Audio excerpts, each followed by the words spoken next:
21শে জুলাইয়ের সমর্থনে পানাগড়ে মহামিছিল করল তৃণমূল শ্রমিক সংগঠনের কর্মী সমর্থকেরা। আজ দুপুর 12টা থেকে পানাগড় বাজারের রণডিহা মোড় থেকে মিছিল শুরু হয়। কয়েকশো কর্মী সমর্থক নিয়ে এদিন কাঁকসা ব্লকের বিভিন্ন শ্রমিক সংগঠনের কর্মী সমর্থকেরা মিছিলে পা মেলান।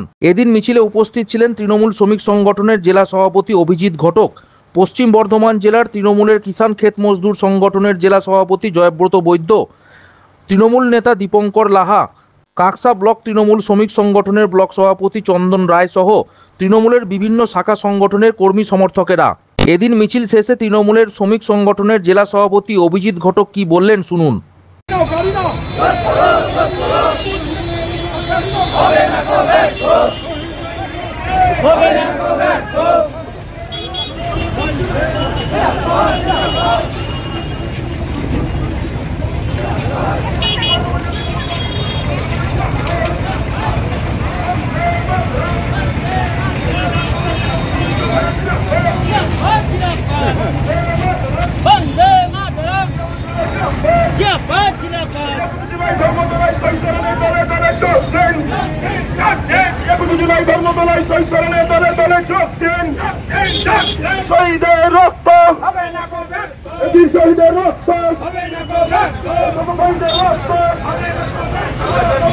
खासकर तातुया के जितने भी श्रमिक इस महामिছিল में शामिल हुए हैं उनको भी धन्यवाद।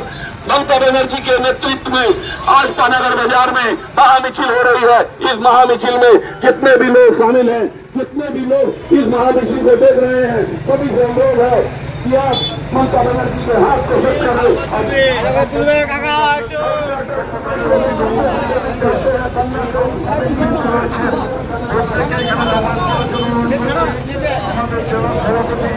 মাননীয় অভিজিৎ ঘটক 21শে জুলাই সমর্থনে সামান্য কিছু বক্তব্য রাখবেন, কারণ একটু আগেই আজান শুরু হয়েছে।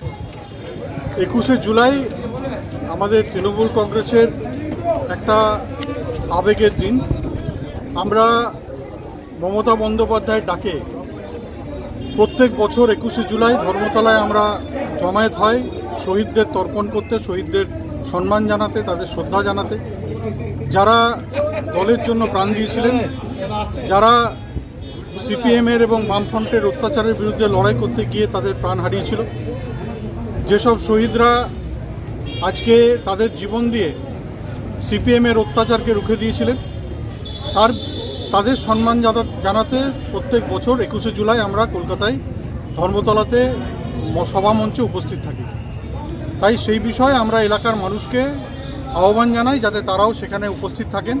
আমাদের যারা কর্মীরা রয়েছেন তাদেরকেও আমরা বলি যে তারা যেন কলকাতায় সেদিনকে উপস্থিত থাকেন এবং আমাদের নেত্রী মমতা বন্দ্যোপাধ্যায়ের নির্দেশিকা, তার বক্তব্য আমরা সেদিনকে সেখানে শুনে এসে আগামী বছর তার কর্মসূচিগুলো পালন করি। বলছি, একটা অভিযোগ উঠছে এলাকায় যে পানাগড় শিল্পাঞ্চলে বহিরাগতরা এসে কাজ করছে, এলাকার লোক কাজ করছে না, এটা নিয়ে কী বলবেন? দেখুন, আপনারা হয়তো শুনেছেন যে গত 2-3 দিন আগে আমাদের রাজ্যের শ্রমমন্ত্রী মলয় ঘটক এবং আমাদের রাজ্যের সভাপতি ঋতব্রত বন্দ্যোপাধ্যায় তারা একটি পোর্টাল একটা লঞ্চ হয়েছিল, সেখানে উপস্থিত ছিলেন এবং এই পোর্টাল যেটা লঞ্চ হয়েছে, এখানে এই পোর্টালের মাধ্যমে আগামী দিনে যারা কর্মসংস্থান চাইছেন, যারা বেকার, তারা এই পোর্টালে আবেদন করবেন এবং এই পোর্টালের মাধ্যমে আগামী দিনে চাকরি হবে। এবং এই পোর্টালে যে ক্লজগুলো আছে, যে ইয়েগুলো আছে, যে একমাত্র যারা এখানকার স্থানীয় তারাই সেটাতে আবেদন করতে পারবে।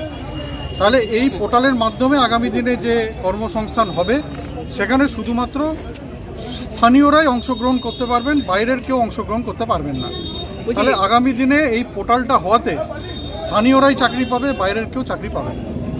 আরও একটা অভিযোগ করছে যে যারা বর্তমান দলের শাসক দলের তারা নাকি তাদের মধ্যে নাকি কাজে ঢুকছে, তো এটা নিয়ে কী বলবেন? যদি দেখুন, 2-1টা অভিযোগ আমরাও পেয়েছি এবং সেই কারণেই আজকে সরকার এই পোর্টালটা লঞ্চ করেছে যে এই পোর্টালের মাধ্যমে যদি কর্মসংস্থান হয়, এই পোর্টালটা পুরোপুরি আপনার যিনি জেলা শাসক, ডিএম এবং শ্রম দপ্তর ইনারা মনিটর করবেন এবং এই পোর্টালের মাধ্যমেই আগামী দিনে চাকরি হবে।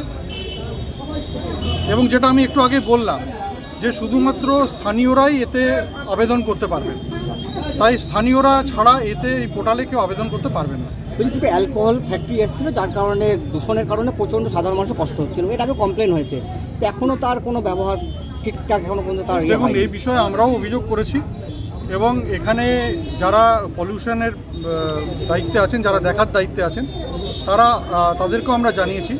আশা করছি আগামী দিনে নিশ্চয়ই এর বিষয়ে তারা ব্যবস্থা নেবেন। স্যার একটু ব্যাপার